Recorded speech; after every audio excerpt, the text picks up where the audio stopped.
তুমি কি রাখতে পারবে দেশের মানুষকে সন্তুষ্ট? অভাবে কাহারও স্বভাব কখনো হবে না যে আর নষ্ট।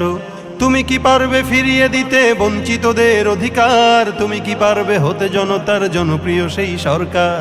তুমি কি পারবে সব মানুষের বাসনা পূরণ করতে? বিপদ আপদে অসহায় এই জনতার পাশে দাঁড়াতে দাঁড়াতে দাঁড়াতে